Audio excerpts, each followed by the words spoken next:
Muy bien, pues hemos estado en este curso de espiritualidad y vida interior revisando uno de los medios internos para llegar a la perfección, esto es hacia la santidad. El que empezamos a revisar el día de ayer es hacer o cumplir o estar de acuerdo, hacer la conformidad con la voluntad de Dios. Estar siempre adecuando nuestra voluntad con la de Dios. Pues decíamos que el conocimiento de Dios nos une, nuestro entendimiento con Dios nos lleva a amarlo. El que lo conoce lo ama, porque todo lo que hay en él es amable. En cambio, el conocimiento de nosotros mismos nos hace ver la necesidad que tenemos de Dios y nos hace desearlo vivamente, arrojándonos en sus brazos. Mas la conformidad con la voluntad divina nos une todavía más directa e íntimamente con Él. Por eso la voluntad es la reina de nuestras facultades, ya que por medio de ella nos sometemos libremente, subrayo aquí, nos sometemos libremente a Dios, que es la fuente de toda perfección. Y también por medio de ella, todas las demás facultades se ponen al servicio de Dios. Por lo tanto, puede decirse que nuestro grado de perfección o santidad depende del grado de conformidad que tengamos con la voluntad divina.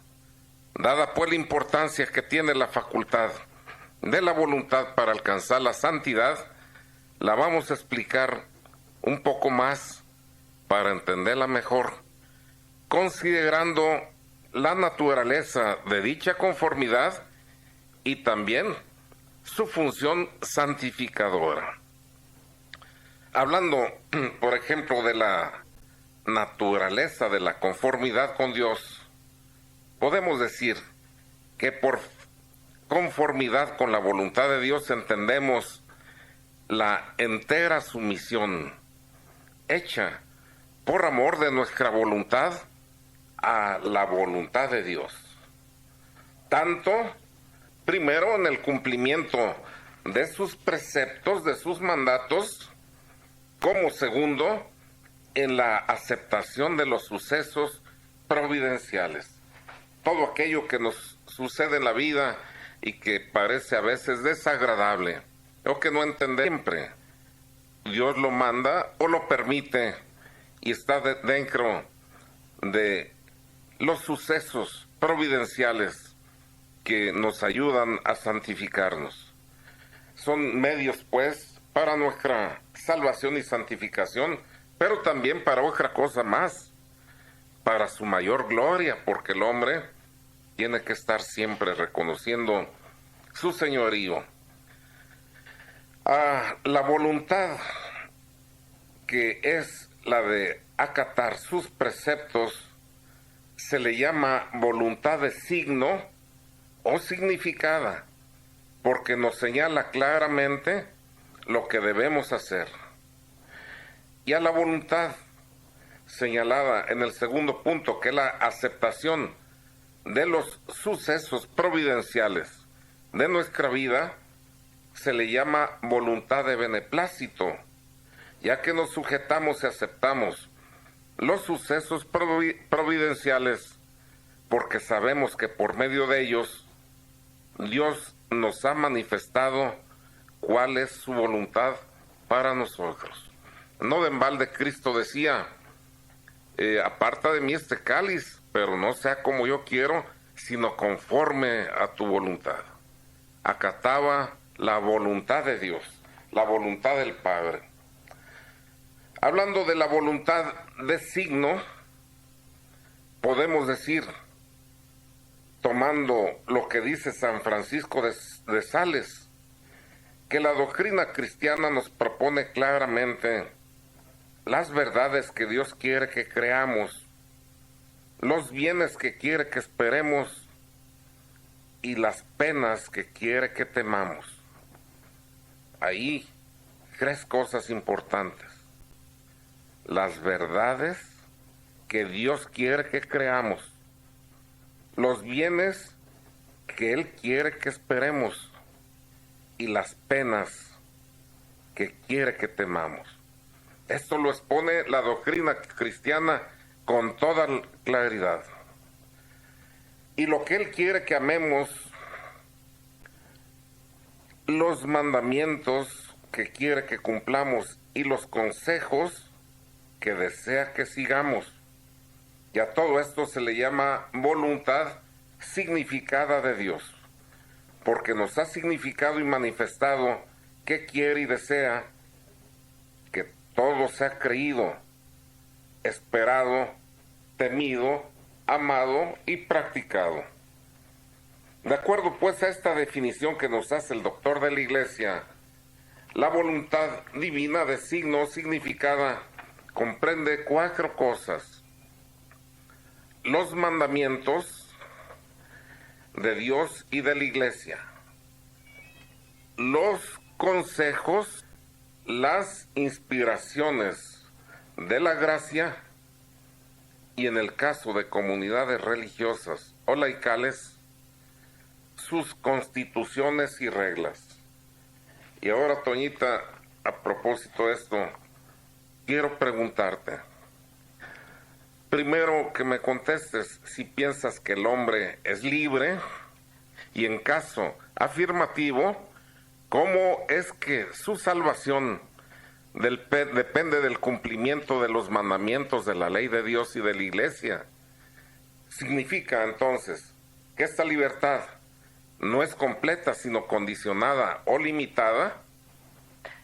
Claro que sí somos libres. De hecho, somos libres, pero nuestra salvación está condicionada al cumplimiento de su ley, porque Él es nuestro Señor y tiene potestad para mandarnos, pero tenemos que recordar que como Él es infinitamente bueno y sabio, no nos manda cosas que no sean provechosas para nosotros, tanto para nuestra felicidad como para que demos gloria. Por eso nosotros debemos con sencillez y docilidad someternos a sus leyes. Pues muy bien, efectivamente, o sea, coincido plenamente en que Dios es nuestro dueño y Señor y tiene plena potestad para mandarnos y esperar también de nosotros que le demos gloria. Esto pues me recuerda algo que dice San Pablo en su carta a los Romanos en el capítulo 13, versos 1 al 2, que dice: toda autoridad legítima viene de Dios, por lo tanto, obedecer a los superiores que mandan dentro de los límites que la autoridad divina les ha señalado es obedecer a Dios. Y resistirles es resistir a Dios mismo. En este curso de espiritualidad y vida interior que estamos dando, cuando vimos el apartado de la obediencia y cuáles eran sus límites, hablamos con toda claridad de que se está obligado a obedecer al superior en todo mientras no vaya contra la moral, contra el dogma y contra la caridad.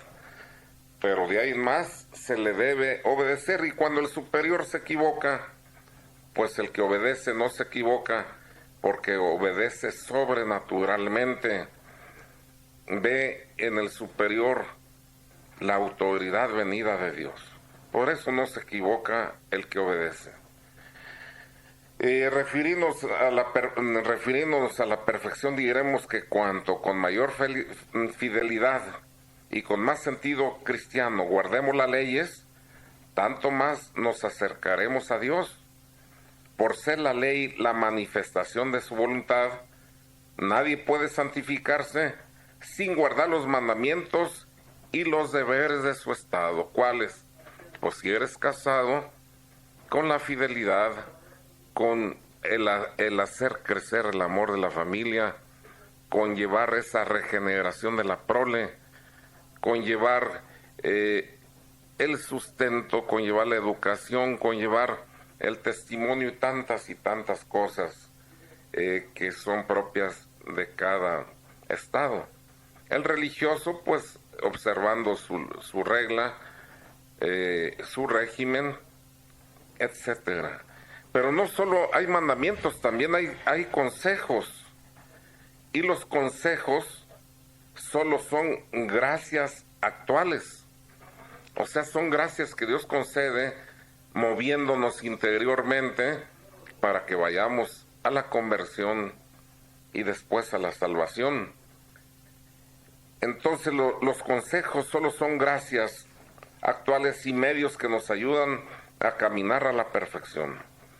Y aunque los mandamientos y preceptos nos mandan bajo pena de pecado, y su incumplimiento es lo primero que se exige para ir a la perfección, esto es, a la santidad, los consejos nos convidan a hacer por Dios más de lo que está mandado. Por ejemplo, San Pablo dice, casarse es bueno, pero aún mejor permanecer virgen para aquellos que han de servir a Dios.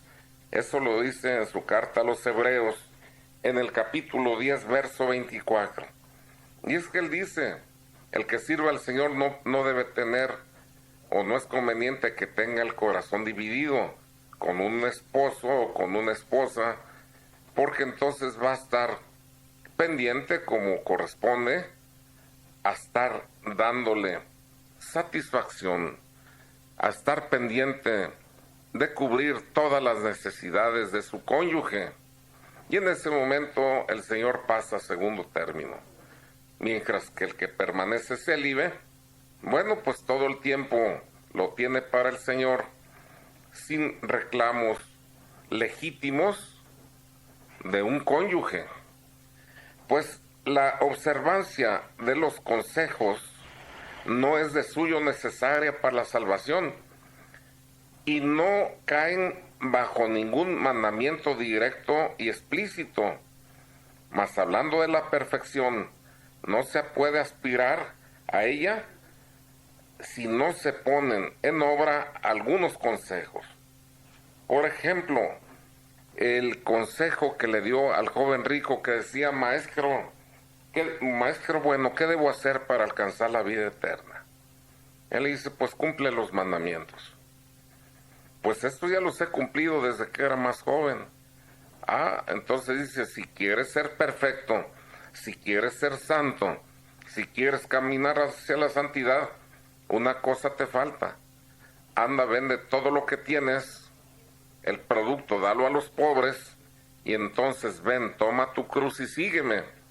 No es que le estuviera dando un mandamiento diferente. Ya tenía lo necesario el joven rico para salvarse, pero le estaba haciendo una invitación, le estaba dando un consejo para aspirar a algo más alto, que era la santidad. No había pecado en el incumplimiento de esto, pero era un consejo. A este propósito, Toñita, quiero preguntarte, si el cumplimiento de los consejos no obligan bajo pecado, como si obligan los mandamientos bajo pecado, entonces ¿qué ventaja tiene pues que los cumplamos o no los cumplamos? Ingeniero, yo entiendo esto como que el que aspira a ser santo tiene que hacer más de lo que está estrictamente mandado en los mandamientos, pero mientras no se oponga a nuestro estado. Por ejemplo, que dio el ejemplo que dio San Pablo de permanecer virgen a todos aquellos que sirvan al Señor, no se aplicará a un laico comprometido como usted, ingeniero, que es casado y que tiene que cumplir con sus deberes de casado. pero sin embargo sirve a la palabra de Dios de tiempo completo. Qué bien lo contemplas, ¿verdad? Y el consejo que Dios nuestro Señor Jesucristo al joven rico no anulaba la palabra de Dios de que para salvar lo que es necesario es el cumplimiento de los mandamientos, sino que recordaba que para llegar a la santidad se tiene que hacer más de lo que está mandado. Así lo entiendo yo, ingeniero. Pues muy bien entendido. Efectivamente, o sea que lo que hace falta para salvarnos es el cumplimiento de la ley, pero para santificarnos hace más falta de eso que está mandado como una condición para ir a la salvación. No, santificarse exige un plus, un extra, hacer más de lo que está mandado. Pues lo entendiste muy bien, Toñita, gracias. Estamos revisando uno de los medios internos para ir hacia la perfección, o esto es hacia la santidad, que es la conformidad con la voluntad de Dios. Y veíamos que hay que cumplir los mandamientos, pero también los consejos, y nos explicaba con mucha claridad, siento yo, Toñita, que los consejos o la observancia de los consejos, si bien de suyo propio no son necesarios para la salvación y no caen jamás bajo ningún mandamiento directo y explícito, sin embargo no se puede aspirar hacia la santidad si no se ponen en obra algunos de ellos. O sea que el que aspira a la santidad, a la perfección, debe, como decía Toñita, hacer más de lo que está estrictamente mandado. Pues lo decía ella, mientras que no se opongan al Estado que cada quien guarda. Otro ejemplo de la eficacia de los consejos lo tenemos sin duda en la dirección espiritual, que son consejos particulares que no obligan bajo pecado, pero que dado que son inspiraciones dadas por el Espíritu Santo, si los cumplimos, nos llevan a la perfección, ya que correspondemos a la gracia que nos orienta en forma particular, y esta correspondencia dócil y constante es la que nos hace perfectos. Pues esto es muy importante porque cuando vimos el apartado de la dirección espiritual, decíamos que tanto el director como su orientado siempre están iluminados por el Espíritu Santo. Uno, para dar la orientación, y el otro para recibir esta orientación en forma sobrenatural. Pues hay otra cosa que son las inspiraciones, pues, de la gracia, y yo quisiera aquí hablar de ellas. Estas hay que someterlas al juicio del director, porque de no hacerlo podríamos caer en la ilusión creyendo que a veces es Dios el que nos habla, ¿sí? Cuando a veces lo que está hablando es nada más la imaginación, nos hacemos ilusiones. ¿Cómo ves esto que acabo de decir, Toñita?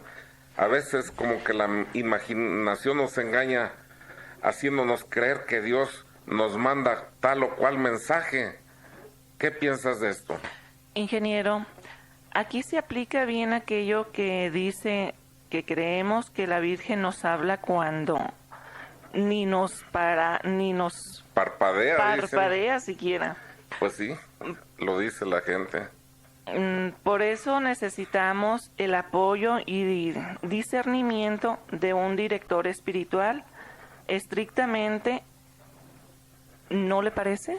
Bueno, pues sí, O sea que debemos acatar sin duda todas estas orientaciones, sabiendo que hay muchas ilusiones y engaños del enemigo. En cuanto a otra cosa que te quiero preguntar, ¿por qué los que pertenecen a una comunidad religiosa se santifican más cuanto más se sometan con generosidad a sus reglas y constituciones?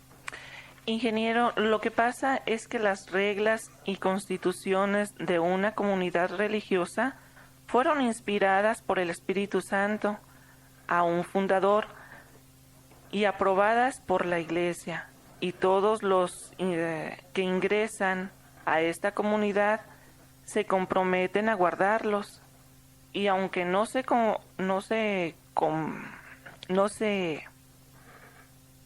cometa pecado, si se cumplen estas reglas. Por el contrario, si se cumplen por la sujeción y obediencia que practican y les ayudan a santificarnos, a santificarlos, pues. Pues sí, tiene razón, efectivamente, estas son inspiraciones dadas a un fundador y, como es tú, aceptadas por la Iglesia como medios de perfección que ayudan a una comunidad a crecer. Y cuando la gente se somete en obediencia, pues ahí está practicando la obediencia, la humildad y obedeciendo sobrenaturalmente, por lo que sin duda pues le ayuda a ir por caminos de santificación. Pues todo esto, como ven, son parte de la economía que nos va permitiendo paso a paso, con el acatamiento de los mandamientos, con el acatamiento de los consejos, aceptando las inspiraciones de la gracia, pero sometiéndonos a el discernimiento de un director que nos quite la duda del origen de dónde provienen ellas, y también el acatar las reglas y constituciones. Los que pertenecen a una comunidad religiosa les van a permitir y son medios para irlos santificando. Estamos viendo de los medios internos uno de ellos, que es la conformidad con la voluntad de Dios, y hemos estado viendo cómo pues hay que acatar los mandamientos, los consejos, las inspiraciones de la gracia, pero aquí decía muy bien Toñita, hay que buscar el discernimiento de un director espiritual, porque a veces lo que nos es sugerido en estas inspiraciones no viene de Dios, sino por su gestión diabólica. El demonio a veces nos sugiere prácticas moralmente imposibles o contrarias a los deberes de Estado. Por ejemplo, nos puede meter a un activismo religioso a los casados, llevándonos, dizque por el celo de las almas, a descuidar al esposo, a la esposa o a los hijos. Y se nos presenta como inspiraciones divinas, pero cuando te alejas del cumplimiento de tus obligaciones de Estado, queriendo servir a Dios, te alejas de Dios y lo sientes como que es un llamado interno. Por eso es importante que un director espiritual te diga: eso no viene de Dios, eso está yendo contra la caridad y el cumplimiento de tus deberes en tu hogar. También a veces nos pone inspiraciones de llegar a ayunos, a mortificaciones extremas de tipo ascético. ¿Qué va a suceder? Como no las vamos a poder cumplir por lo penosas que son, pues entonces nos vamos a desalentar, y en ese momento nos vamos a retirar de ellas, cayendo en la tibieza. Qué peligroso pues es no tener un apoyo de un director espiritual avesado. ¿Tú te aventurarías, Toñita, a caminar por caminos peligrosos sin un guía experto? Por supuesto que no. Siempre se requiere y se necesita del director espiritual, ya que éste nos auxilia en todas nuestras dudas que tengamos. Sí, él ya es un experto que ha andado por esos caminos peligrosos que son los senderos de la santificación. Ahí hay muchos engaños, ahí hay muchos realices peligrosos. Sí. Entonces, él, como ya lo han dado, es un buen guía para conducirnos. Claro. Y desde luego, él tiene la inspiración del Espíritu Santo, como la tiene también su conducido, para ver en él el apoyo que Dios manda. Todo el universo está sometido a leyes. Los encuentros de las personas, pues esas cosas providenciales de que hablábamos, enfermedades, cuando es más fácil, Toñita, que alguien se eleve a Dios, cuando anda en el triunfo y en los placeres, o cuando viene el escrechez, la prueba, la enfermedad y las humillaciones y muchas cosas más. Cuando estás, por supuesto, en las pruebas estas de enfermedades, de sufrimiento, es cuando estás más ligado a Él estás más unido a Él, y Él está contigo, probándote de esa manera. Qué hermoso lo dijiste, porque a veces nos sentimos probados, más como si estuviéramos lejos de Él. Y la verdad es que cuando estás tú siendo probado, Él está más cerca de ti. Está soportándote, te está apoyando, porque sabe que te lo dijo en su palabra, sin mí nada podéis hacer. Sí. Significa entonces que si te dejara un instante, te derrumbarías y nadie es probado más allá de sus fuerzas. Exacto.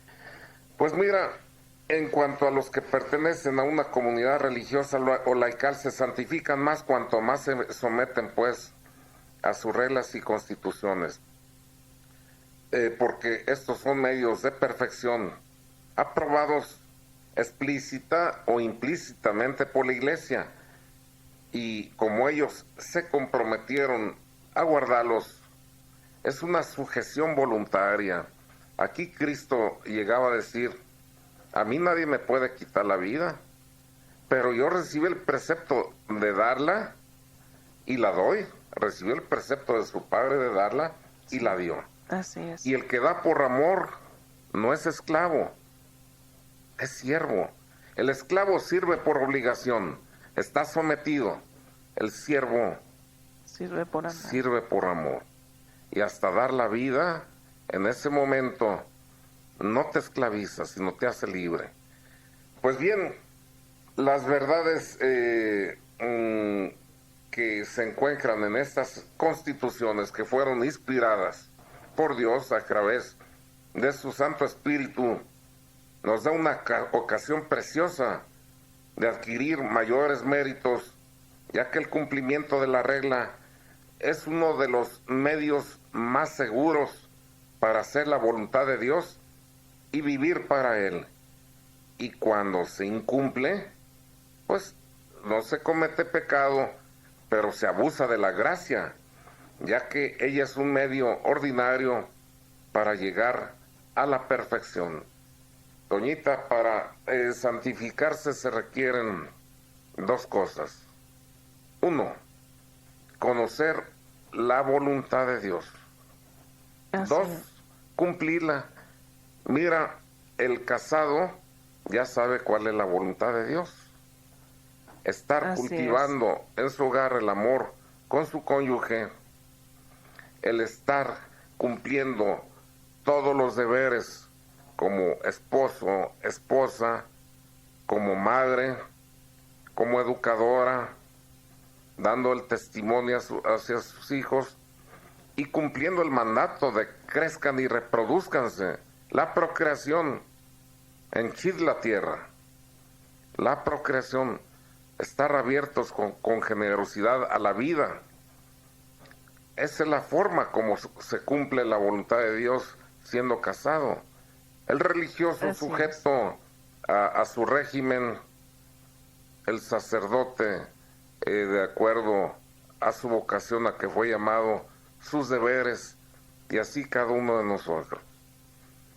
Conocer la voluntad de Dios es ver qué vocación me ha dado para luego, uniéndome, haciendo la conformidad con la voluntad de Dios, seguirla y ahí me santifico. Pero vimos la voluntad significada, aquella que nos manifiesta cuáles son mandatos, cuáles son los mandatos y cuáles las leyes que debemos cumplir. Pero decíamos que hay una voluntad divina de beneplácito. Sí. La conformidad con la voluntad divina de beneplácito consiste en someterse, decíamos, a todos los acontecimientos providenciales queridos o permitidos por Dios para nuestro mayor provecho y santificación. Y para efecto de entender mejor esto, vamos a revisar algunos puntos esenciales sobre esta materia. Primero, debemos decir que el fundamento, el cimiento, la razón para someternos a esta voluntad divina de beneplácito está en que no sucede nada que Dios no lo permita o sea su voluntad, y que Dios, sí, por ser infinitamente sabio e infinitamente bueno, no quiere ni permite cosa alguna sino para el bien de las almas, aunque no lo entendamos. A veces, Toñita, en la vida, después de que nosotros hemos cometido abusos contra la naturaleza, contra nosotros mismos, contra la ley de Dios, se nos revierten las cosas y como que ahí queremos hacer culpables a Dios de nuestro pecado y de las consecuencias que luego estamos pagando. Ahí hay que recordar que las consecuencias nosotros las motivamos. Claro. Pero que Dios, en su amor infinito, las está permitiendo, aunque nosotros las provocamos, para de ahí purificarnos sí, por medio del sacrificio. Y entonces, a veces en forma dolorosísima, porque lo es, terminamos haciendo la conformidad con la voluntad de Dios y diciendo, si este es el precio que debo pagar por mi pecado, por amor a ti yo lo acepto, sí, aunque me parta a veces el alma. Sí. Pues qué duro, pero qué importante es conocer esto, porque de otra forma siempre vamos a estar queriéndonos sacudir el yugo purificador que Dios en forma providencial nos permite. Ya decíamos, Él no permite sino lo que haga bien a las almas, sí, aunque no lo entendamos. Sí. Ya que para entender bien esta doctrina es necesaria examinarla a la luz de la fe y de la eternidad. A veces queremos ver en forma lineal, nada más lo que aquí sucede en la tierra. Cuando veamos desde el cielo lo que significó para nosotros aquel dolor permitido por Dios, aquel sufrimiento, cómo nos congratularemos de haber sido dóciles a aceptar la voluntad que nos manifestaba en esos momentos de sufrimiento y de dolor a veces profundo y desgarrador. Pues si la vemos referido a la vida presente y al bienestar terreno, no podríamos entender los designios de Dios que quiere probarnos acá abajo para premiarnos en el cielo. Todo lo que Dios permite va orientado hacia ese fin, y los males presentes no son sino un medio para purificar nuestra alma, confirmarla en la virtud y adquirir mayores méritos. Todo ello para la mayor gloria de Dios, que es el último fin de nuestra vida, el último fin de nuestra meditación, el último fin de nuestra oración y de nuestro esfuerzo todo debe ir encaminado hacia Él. Mira, Toñita, llegan a decir los místicos esto. Ajá. Dice, el tiempo que no se piensa en Dios es tiempo perdido. Cuando todo lo estás haciendo por amor a Dios, como a las prácticas que ustedes realizan, sí. Cuando todo lo estás haciendo por amor a Dios, terminas el día con un arsenal de bendiciones que si hubieran desperdiciado, si hubieras actuado de cualquier forma, con indiferencia, sin tener a Dios presente. Por eso, pues, hay que tenerlo y aceptarlo en todos estos eventos que a veces nos parecen contradictorios. Es pues nuestro deber someternos a Dios en todos los acontecimientos, ya sean felices o desgraciados. Ajá. En las catástrofes públicas, en las desdichas privadas, en la tristeza, en la alegría. Es fácil seguir a Dios en la alegría. Qué difícil es seguirlo cuando hay eventos que nos entristecen. Pero es el momento de elevarnos para darle gloria y decir, Señor, yo recuerdo que en Getsemaní tú también te doblaste como yo estoy doblado, pero hiciste la voluntad de tu Padre y yo por amor a ti hago la tuya. Qué hermoso es esto, Doñita. Es maravilloso, además de que nunca somos probados más allá de nuestras fuerzas. Todo lo que nos llega es porque tenemos la fortaleza y la capacidad de salir adelante. Pues somos probados en el sufrimiento, en la pobreza, en los tiempos de consolación, porque cuando nos está dando también muchas luces y consuelos, nos podemos desviar. Estamos siendo probados. Mira, una de las pruebas más fuertes que se pueden recibir es cuando andas en la gloria, en la riqueza, porque si no tienes a Dios presente, ahí te vas a derrumbar terriblemente. Sí. Pues recordamos, por ejemplo, en la enfermedad, en la salud, en todo. Ahí recordamos lo que el santo Job decía en el libro de Job, capítulo 2, verso 10. Si recibimos los bienes de las manos de Dios, ¿por qué no habremos de recibir también los males? Sí. De esto se deduce, pues, que puesto que las adversidades proceden de la misma mano del Señor que da los bienes, debemos amarlas, ya que nos dan la ocasión de probar nuestro amor a Dios. Sí. Porque amarlo cuando nos colma de bienes es cosa fácil. Pero el amor perfecto a Dios se manifiesta cuando aceptamos las tribulaciones que Él nos permite. Porque al hacerlo demostramos con hechos estar unidos y conformes con su voluntad. Y aceptamos las desdichas, no porque nos sean gratas, pues si el sufrir a todos nos espanta, claro, ¿verdad? Sí. A Él mismo lo asustó, No, a sí. Cristo mismo, sino por la razón de que quien nos las da o nos las permite es Dios mismo. Dios mismo. Ajá. Y si yo lo amo, si lo amo de verdad, en espíritu y en verdad, sin simulación, tendré que aceptar entonces lo que Él me pone enfrente. Claro. A veces yo estiro la mano para alcanzar bienes terrenos que me dan consuelo, me dan alegría, pero si se oponen a Dios, tengo que renunciarlos. Claro. Por su amor. El deber de sumisión al beneplácito de Dios en las desdichas es de justicia y obediencia, puesto que Dios es nuestro dueño y Señor y tiene sobre nosotros toda potestad. Y también es deber de prudencia, porque sería necio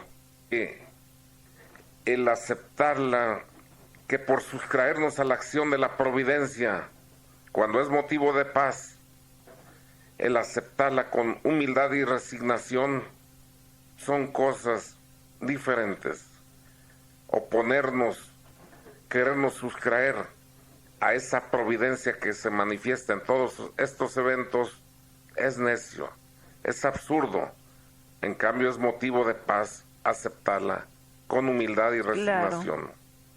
Y es deber hasta por interés propio, porque la voluntad de Dios no nos prueba, sino para nuestro propio bien. Claro. Para ejercitarnos en la virtud y para que consigamos mayores méritos.